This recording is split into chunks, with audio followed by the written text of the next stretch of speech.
قد سألها قوم من قبلکم، تم سے پچھلی ایک قوم نے انہیں پوچھا، یعنی اپنے انبیاء سے لوگوں نے اس طرح کے بے ضرورت سوالات کیے۔ جب انبیاء علیہ السلام نے احکام بیان فرما دیے تو وہ عمل نہ کر سکے۔ قد سألها قوم من قبلکم، تم سے پہلے ایک قوم نے انہیں پوچھا، ثم اصبحوا بها کافرین، پھر ان سے منکر ہو کر بیٹھ گئے۔ پہلے انہوں نے سوال کیا، جب سوال پر حکم آیا تو انہوں نے انکار کر دیا۔ یہاں پر ایک مسئلہ بہت ضروری ہے، وہ سمجھ لیں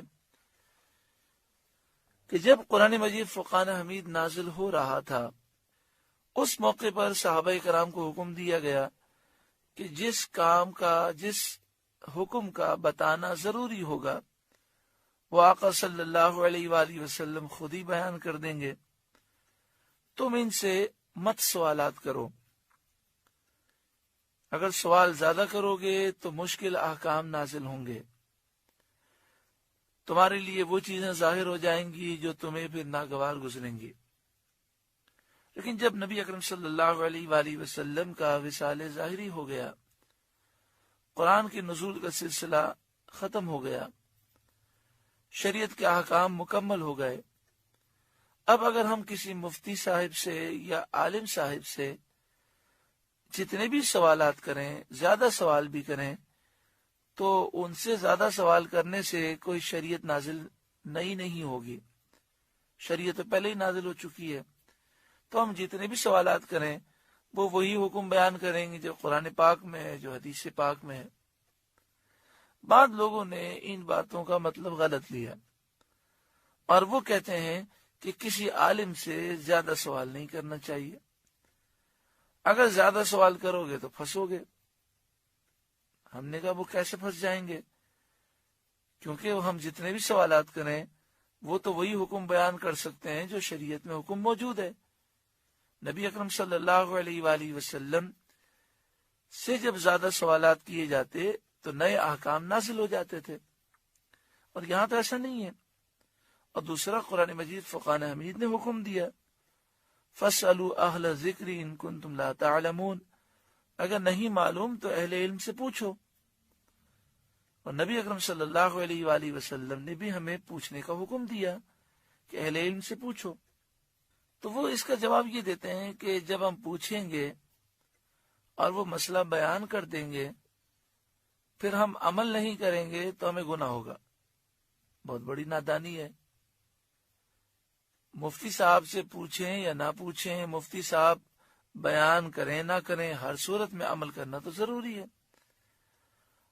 اگر مسئلہ نہیں معلوم تو دو گناہ ہیں، ایک تو معلوم نہ ہونے کا گناہ ہے اور دوسرا عمل نہ کرنے کا گناہ ہے۔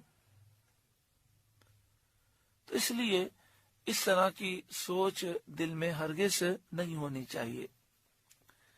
دوسرے بعض لوگ یہ بھی سوچ بنا لیتے ہیں کہ ہم مفتی سے سوال ادھورا پوچھ لیں اور مفتی کہہ دے کہ یہ کام کرنا جائز ہے، اب ہماری جان چھوٹ گئی، کل بروز قیامت مفتی پکڑا جائے گا۔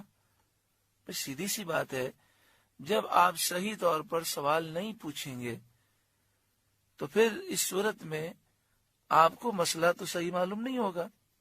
مثلا کوئی شخص جا کر مفتی صاحب سے کہے کہ ایک شخص نے اپنی بیوی کو ایک طلاق دی، بتائیے کیا حکم ہے؟ تو مفتی صاحب تو یہی کہیں گے، ایک طلاق کا حکم یہ ہے کہ اس نے جب یہ کہا کہ میں تجھے طلاق دیتا ہوں تو یہ طلاق رجعی ہے، اور چونکہ ایک طلاق دی ہے تو عدت میں وہ رجوع کر سکتا ہے۔ اب اگر اس نے 3 طلاقیں دی ہیں اور مسئلہ ادھورا بیان کیا یا غلط بیان کیا تو اس سے مفتی کے کہنے سے جان نہیں چھوٹے گی، بلکہ جو شریعت کا حکم ہے وہ تو لاگو ہے اور ہمیں اس پر عمل کرنا ہے۔ یہ بس نفس و شیطان کے وار ہیں، اللہ اپنا فضل و کرم فرمائے اور ہر ایک کو اس کی سمجھ عطا فرمائے۔ ایک واقعہ میں آپ کو سچا سناؤں۔ ایک شخص جوے کا کام کرتا تھا، اس کو سمجھایا گیا کہ یہ کام کرنا حرام ہے، تو اس نے کہا میں نے تو مفتی صاحب سے فتویٰ لیا ہے، اور مفتی صاحب نے مجھے اس کام کی اجازت دی ہے۔ تو اس سے کہا گیا کہ یہ بتاؤ کہ مفتی صاحب سے تم نے سوال کیا کیا تھا؟ تو اس نے کہا کہ میں نے سوال یہ کیا تھا کہ میں ایک کام کرتا ہوں، اس میں کبھی نفع ہو جاتا ہے کبھی نقصان ہو جاتا ہے، تو ایسا کاروبار کرنا کیسا ہے؟ تو مفتی صاحب نے کہا کہ کاروبار میں تو یہی ہوتا ہے، کبھی نفع ہوتا ہے کبھی نقصان ہوتا ہے، تو ایسا کاروبار تو جائز ہے۔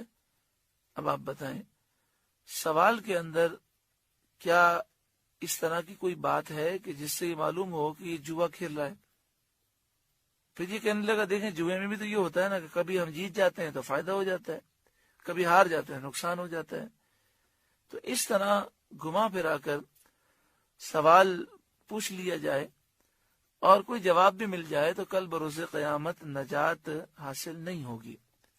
اسی طرح بعض لوگ یہ کرتے ہیں کہ اتنے زیادہ سوالات کرتے ہیں، بس ان کو فکر یہ ہوتی ہے کسی طریقے سے مفتی صاحب کے منہ سے یہ نکل جائے کہ ہاں ٹھیک ہے کر لو۔ اور اگر کوئی مفتی ماشاءاللہ سمجھدار ہوں اور اتنے سارے سوالات کے بعد آخر میں یہ کہیں کہ آپ جتنے بھی سوال کریں مسئلہ یہی ہے، تو پھر آئندہ ایسے مفتی کے پاس جاتے ہی نہیں ہے۔ کہتے ہیں یہ انڈرسٹینڈنگ نہیں ہے، ان کی باتیں ہماری سمجھ میں نہیں آتی۔ اور جہاں مختلف سوالات کریں اور مفتی سے غلطی ہو جائے تو بس یہ مفتی بہت اچھا ہے جو ہمارے من پسند مسئلے بیان کرتا ہے۔ حالانکہ اس طرح کی حرکتیں کرنا کیا ایک مسلمان کو زیب دیتی ہیں؟ اچھا پھر مفتی کے پاس بیٹھ کر یا کسی عالم کے پاس بیٹھ کر اطمینان سے مسئلہ بھی نہیں پوچھیں گے، چلتے چلتے پوچھیں گے، ادھورا سوال پوچھیں گے۔ اب اس کی کوئی فکر نہیں کہ ہم اپنا مسئلہ سمجھا بھی سکے کہ نہیں۔ مفتی صاحب کو ہم نے اگر مسئلہ بیان کیا اور وہ غلط سمجھ گئے اور انہوں نے اس حساب سے بیان کیا تو چلو جان چھوٹ گئی۔ حالانکہ انسان کو فکر کرنی چاہیے، چلتے چلتے مسئلہ پوچھنے کے بجائے اطمینان سے بیٹھ کر وہ اپنا پورا مسئلہ بیان کرے۔ اور اس کے بعد اس کو یہ فکر ہونی چاہیے کہ ایسا نہ ہو کہ مجھ سے سوال میں غلطی ہو گئی، میں سمجھانے میں ناکام رہا تو اس وجہ سے حرام تو حلال نہ ہوگا اور سارا گناہ میرے اوپر ہوگا۔ اللہ تبارک و تعالی ہر ایک کو اپنا خوف عطا فرمائے اور ان چیزوں میں ہمیں احتیاط کرنے کی توفیق عطا فرمائے۔